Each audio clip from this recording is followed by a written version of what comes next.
ഈ ശരിക്കും ബബ്ബ റിലീസായി കഴിഞ്ഞിട്ട് പ്രധാനമായിട്ട് രണ്ട് വിമർശനങ്ങൾ സിനിമയ്ക്ക് ഉണ്ടായിരുന്നു. ഒന്ന്, ഈ പറഞ്ഞ പോലെ ഇതാർക്കും മനസ്സിലാവുന്നില്ല, അല്ലെങ്കിൽ ജോണർ ക്രാക്ക് ആവുന്നില്ല, അല്ലെങ്കിൽ എൻജോയ് ചെയ്യേണ്ടവർക്ക് എക്സ്ട്രീം എൻജോയ്മെന്റും എൻജോയ് ചെയ്യാത്തവർക്ക് പീക്ക്, അങ്ങനെയാണ് വരുന്നത്. ഇപ്പൊ രണ്ട് എക്സ്ട്രീം. ശരിക്കും നിങ്ങൾ ഈ ഒരു ഐഡിയ റിലീസിന് മുമ്പ് എക്സ്പെക്ട് ചെയ്തിരുന്നു? രണ്ട് എക്സ്ട്രീം തീർച്ചയായിട്ടും. കാരണം ഇത് എൻജോയ് ചെയ്യാൻ പറ്റുന്ന ആൾക്കാർക്ക് മാക്സിമം എൻജോയ് ചെയ്യാൻ പറ്റുന്നുള്ള ഉറപ്പായിരുന്നു. അല്ലെങ്കിൽ മീറ്റർ ആ ഒരു ടെൻഷനും ആ റിസ്ക് ഫാക്ടർ നമുക്ക് ഉണ്ടെന്നുള്ളത് അറിയാം. അത് ഈ ജോണറിന്റെ റിസ്ക് ഉള്ളതാണ്. കാരണം ഇങ്ങനത്തെ ഒരു സാധനം ഇവിടെ അധികം ട്രൈ ചെയ്തിട്ടില്ല. അപ്പൊ നമ്മൾ ചില സീനിലൊക്കെ വെച്ച റെഫറൻസുകളോ അല്ലെങ്കിൽ അത്തരം സ്പൂഫുകളൊന്നും എല്ലാവർക്കും ഒന്നും മനസ്സിലായിട്ടുണ്ടാവില്ല എന്നുള്ളത് എനിക്കിപ്പോ തോന്നുന്നുണ്ട് നമുക്ക്.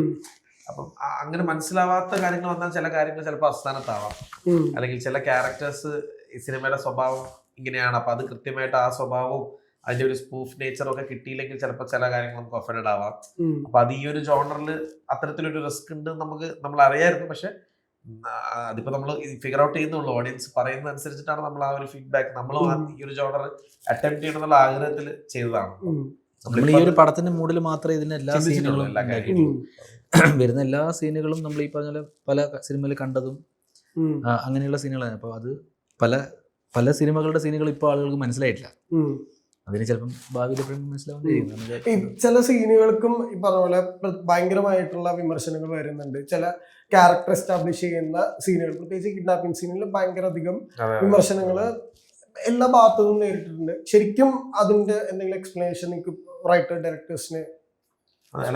നമ്മുടെ സൈഡിൽ നിന്നുള്ള എക്സ്പ്ലനേഷൻ വരുന്നില്ല. അത് ഈ സിനിമയുടെ പക്ക കോണ്ടെക്സ്റ്റിൽ നിന്നുകൊണ്ട് മാത്രമാണ് ആ സീനിനെ നോക്കി കാണേണ്ടതെന്നുള്ളതാണ് ഞങ്ങൾ പറയുന്നത്. അത് ഇപ്പൊ ചോദിച്ച ഒരു പർട്ടിക്കുലർ സീനിൽ ഈ സിനിമയുടെ ആന്റഗണിസ്റ്റ് ആയിട്ടുള്ള ഇപ്പൊ വിനീതേട്ടൻ ചെയ്യുന്ന ക്യാരക്ടർ, അദ്ദേഹം ഇപ്പൊ ഈ സിനിമയ്ക്ക് ഒരു നർമ്മം സ്വഭാവം ഉള്ളത് കൊണ്ട് നമ്മൾ കുറച്ച് ലൈറ്റ് ആയിട്ട് പ്രസന്റ് ചെയ്യുന്നെങ്കിൽ പോലും അതേ ഈ സിനിമയിൽ വില്ലനാണ്.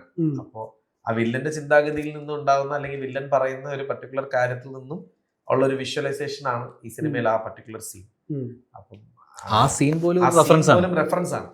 ഒരു സിനിമയിൽ നമ്പർ അടക്കം കോസ്റ്റ്യൂം അടക്കം അത് അങ്ങനെ റെഫറൻസ് ആയിട്ട് ഒരു വില്ലന്റെ ചിന്താഗതിയിൽ ഉണ്ടാവുന്ന ഒരു ശരിയായ ചിന്താഗതിയിലല്ല വില്ലൻ ചിന്തിക്കുന്നത്. പക്ഷെ ഈ സിനിമയുടെ അപ്പൊ തന്നെ നമുക്ക് ബ്രേക്ക് ചെയ്യുന്നുണ്ട്. കൂടെ ഉള്ള ക്യാരക്ടർ ആ ചിന്താഗതിന് അയ്യേ എന്താണ് സാർ എന്ന് ചോദിച്ചിട്ട്, അപ്പം അങ്ങനെ ഒരു ബ്രേക്കിംഗ് ഒക്കെ ആ കോണ്ടെക്സ്റ്റിലും സീനിന്റെ ഉള്ളിലും ഉണ്ട്. അപ്പം അത് ഒരുപക്ഷെ അത് ചിലപ്പം കൃത്യമായിട്ട് ആൾക്കാരിലേക്ക് എത്തിയിട്ടുണ്ടാവില്ല. പിന്നെ ചിലർ എനിക്ക് തോന്നുന്നു ഇപ്പൊ എത്തിയെങ്കിലും ചിലർ വേറെ രീതിയിൽ തന്നെ കാണാൻ ഭയങ്കരമായിട്ട് ട്രൈ ചെയ്തിട്ടുണ്ട്. കണ്ടിരിക്കുന്ന വെച്ചാൽ അതിന്റെ മുന്നും പിന്നും ഒക്കെ വേറെ ഡയലോഗ്സ് ഒക്കെ ചേർത്തിട്ടാണ് ഇപ്പൊ പറയുന്നത്. അങ്ങനത്തെ ഡയലോഗ് നമ്മുടെ സിനിമയിൽ ഇല്ലാത്ത പേരുകളും അല്ല. അപ്പൊ അതിന് പറയുമ്പോൾ ആളുകൾ കാണണ്ടെന്ന് ആ ഒരു ഉദ്ദേശത്തോടെ പറയുന്ന പോലെ നമുക്ക് ഫീൽ ചെയ്യും. അപ്പം സിനിമ കാണണ്ടെന്ന് പറയുന്നതെന്നുള്ള തോന്നുന്നു. സിനിമയിലെ ഒരു കാര്യം ഒരാൾക്ക് ഇപ്പൊ സ്പൂഫ് ഇഷ്ടപ്പെടാതിരിക്കുക, അല്ലെങ്കിൽ സിനിമ ഇഷ്ടപ്പെടാതിരിക്കുക, അല്ലെങ്കിൽ അതിൽ ഇന്ന സീൻസ് വർക്ക്ഔട്ട് ആവാതിരിക്കുക, അത് completely up to the audience ആണ്. നമ്മൾ ഓഡിയൻസിന് മുമ്പിലേക്ക് സിനിമ ഇട്ട് കൊടുത്തിട്ട് നിങ്ങൾ ഇങ്ങനെ ഇത് കാണാൻ പാടുള്ളൂ എന്നൊന്നും പറയാൻ പറ്റില്ല. അവർക്ക് അവരുടെ പോയിന്റ് ഓഫ് വ്യൂ തന്നെ അവർ കാണുള്ളൂ. പക്ഷെ ഇത്രേ ഉള്ളൂ, നമ്മളുടെ ഈ സിനിമയുടെ ഉള്ളിൽ നിന്നുകൊണ്ട് ഇതിന്റെ കോണ്ടെക്സ്റ്റിൽ മാത്രമാണ് ഈ സിനിമയിലുള്ള ഓരോ കഥാപാത്രങ്ങളും സംസാരിക്കുന്നത്, അല്ലെങ്കിൽ ഈ സിനിമയ്ക്ക് കോണ്ടെക്സ്റ്റിൽ മാത്രം അത് തീർന്നാലാണ് അതെല്ലാവർക്കും ഒരു നല്ല എക്സ്പീരിയൻസ് ആവുക. നമ്മളും അത്രേ ഉദ്ദേശിച്ചിട്ടുള്ളൂ. അല്ല അതിന്റെ പുറമേയുള്ള മറ്റെന്തെങ്കിലും അതൊക്കെ അങ്ങനെ ഫീൽ ചെയ്യുകയാണെങ്കിൽ പോലും അത് സിനിമയായി കാണുക എന്നുള്ളതാണ്, അല്ലാതെ വേറെ ഒന്നും ഇല്ല. നിങ്ങൾക്ക് ഫസ്റ്റ് കിട്ടിയിട്ടുള്ള റിവ്യൂസിൽ രണ്ട് തരത്തിലുള്ള റിവ്യൂസ് ഉണ്ടെന്ന് പറയും. ശരിക്കും എപ്പോഴെങ്കിലും അത് ഭയങ്കര പേഴ്സണലായിട്ട് അഫക്ട് ചെയ്തിട്ടുണ്ടോ ഈ എക്സ്ട്രീം ഇപ്പുറത്തെ സൈഡിലുള്ള റിവ്യൂസ്? എന്തായാലും ഒരു വിഷമം ഉണ്ടാവുമല്ലോ. നല്ല രീതിയിൽ നൂറിന്റെ ഇപ്പൊ പ്രൊഫൈലിലൊക്കെ ഇപ്പൊ നിങ്ങൾ നേരത്തെ പറഞ്ഞ പോലെ അങ്ങനത്തെ സീൻസ് ഒക്കെ വന്നു കഴിഞ്ഞപ്പോൾ ഉണ്ടായ ഒരു സൈബർ അറ്റാക്ക് രൂപത്തിലായിരുന്നു. ചില ഈ പറഞ്ഞ കൃത്യമായിട്ട് റിവ്യൂ നമ്മളത് അറിയിക്കാൻ എപ്പോഴും ഒരു ഗുഡ് ഹെൽത്തി കമ്മ്യൂണിക്കേഷൻ വേ ഉണ്ട്. അപ്പം അതിന് ആ ബൗണ്ടറിക്ക് അപ്പുറത്തേക്ക് നമ്മളെ ഭയങ്കര പേഴ്സണലി അറ്റാക്ക് ചെയ്യുന്ന പോലെ അല്ലെങ്കിൽ പേഴ്സണലി ഹേർട്ട് ചെയ്യുന്ന രീതിയിൽ ഇത് നമ്മളേക്ക് എത്തിക്കാൻ നോക്കും. അതിൽ നമുക്ക് കുറച്ചൊരു നമുക്ക് ഫീൽ ചെയ്ത് വരുന്നില്ല. അത് നമ്മളെ ഇത് അറിയിക്കാനോ അല്ലെങ്കിൽ ഈ സിനിമയിൽ അത് ഉണ്ടായെന്നൊരു ഗുഡ് കോസിന് വേണ്ടിയുള്ള സംസാരിക്കുന്ന ആൾക്കാർ ഒരിക്കലും അങ്ങനെ ഡീൽ ചെയ്യില്ല. അവര് ഇപ്പൊ അങ്ങനെ പറഞ്ഞ ആൾക്കാരുണ്ട്. അങ്ങനെ ഒരു കൺസേൺ, നിങ്ങൾ പറഞ്ഞ പോലത്തെ കൺസേൺസ് ഒക്കെ നമ്മളോട് പേഴ്സണലി പറയുകയും അല്ലെങ്കിൽ മെസ്സേജ് അയക്കുകയും വിളിക്കുകയും ഒക്കെ ചെയ്യുന്ന നമ്മുടെ ഇൻഡസ്ട്രിയിലെ സുഹൃത്തുക്കളുണ്ട്, അല്ലെങ്കിൽ ഓഡിയൻസിന്റെ ഭാഗത്തുനിന്ന് ആൾക്കാരുണ്ട്.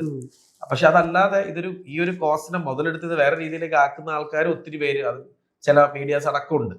അപ്പം അത്തരത്തിലുള്ള റോങ് നെറേറ്റീവ്സ് അല്ലെങ്കിൽ സൈബർ ബുള്ളിങ്ങിനോടൊന്നും നമ്മളും മറുപടി പറയാൻ ആഗ്രഹിക്കുന്നില്ല. കാരണം അതൊരു ഗുഡ് പ്രാക്ടീസ് അല്ലല്ലോ.